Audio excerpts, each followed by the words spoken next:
গত ভিডিওতে আমরা জোহান লাপোর্তে এবং ড্যানি ওলমোর অবস্থা নিয়ে জেনেছিলাম। বার্সেলোনার ইতিহাসে সবচেয়ে বড় দুর্ঘটনার বিস্তারিত তুলে ধরেছিলাম।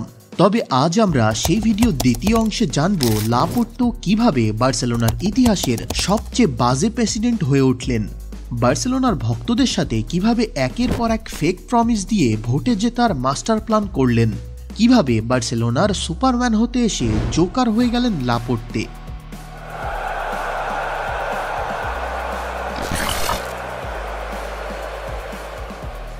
লাপোর্তে বার্সেলোনার সাকসেসফুল প্রেসিডেন্টের মধ্যে অন্যতম ছিলেন।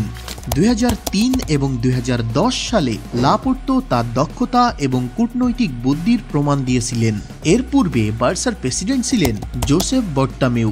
তার সাথে বার্সেলোনার খেলোয়াড়দের সমস্যা নতুন কিছু নয়, বিশেষ করে নেইমারকে ধরে রাখতে না পারা এবং নেইমারের সাইনিংয়ের ব্যাপক পরিমাণ অর্থকে কিছু বাজে সাইনিং দিয়ে নষ্ট করল, তা আমরা সকলেই জানি। ফিলিপ কৌতিনহোকে দলে খাপ খাইয়ে না নিতে পারার জন্য কৌতিনহোর পাশাপাশি ক্লাব কর্তৃপক্ষের মিসম্যানেজমেন্টও দায়ী আছে। তার সাথে মেসির সাথে বর্তামেও ঝামেলার কথাও আমাদের কারোর অজানা নেই। লাপোর্তে প্রেসিডেন্সিয়াল ভোটে জেতার প্রথম অস্ত্রই ছিল লিওনেল মেসি। মেসিকে বার্সেলোনাতে রাখাটাই ছিল লাপোর্তের প্রথম অঙ্গীকার। সেই ভরসাকে কেন্দ্র করে লাপোর্তে 2021 সালের মার্চে বার্সেলোনার নতুন প্রেসিডেন্ট হয়ে গেলেন। কিন্তু প্রেসিডেন্ট হওয়ার পর লিওনেল মেসির সাথে ঘটল ভিন্ন ঘটনা। মেসি বার্সেলোনা ছাড়লেন, গেলেন পিএসজিতে। ভক্তরা তাদের প্রিয় ক্লাব এবং প্রিয় খেলোয়াড়ের সম্মানের কথা চিন্তা করে বিষয়টা নিয়ে কোনো কথাই বলেনি। তবে ক্রিটিকরা বার্সেলোনার ম্যানেজমেন্টের চেয়ে লিওনেল মেসিকে দোষারোপ করতে অধিক ব্যস্ত হয়ে পড়ে।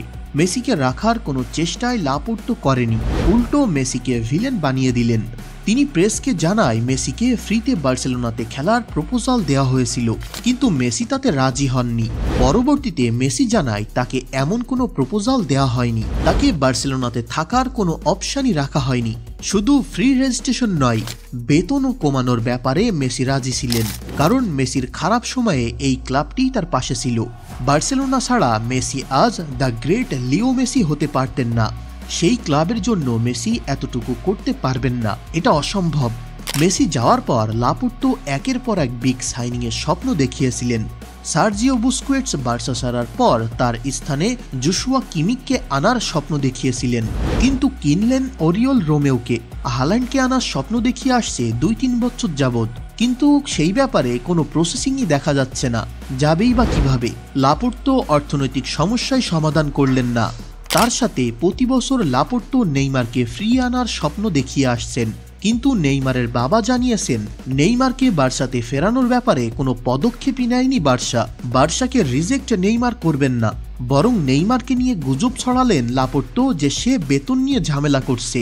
এখন অনেকেই বলতে পারেন লাপোর্তে এইসব কিছু মিডিয়াতে ডিরেক্ট বলেনি, মিডিয়াতে তো কমিটমেন্ট করেনি লাপোর্তে।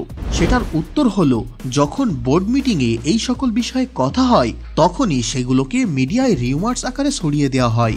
সর্বশেষ নিকো উইলিয়ামকে কেনার কথা জানিয়ে কিনলেন ড্যানি ওলমোকে, তারপরেও তাকে রেজিস্ট্রেশন করতে ব্যর্থ হলো লাপোর্তে।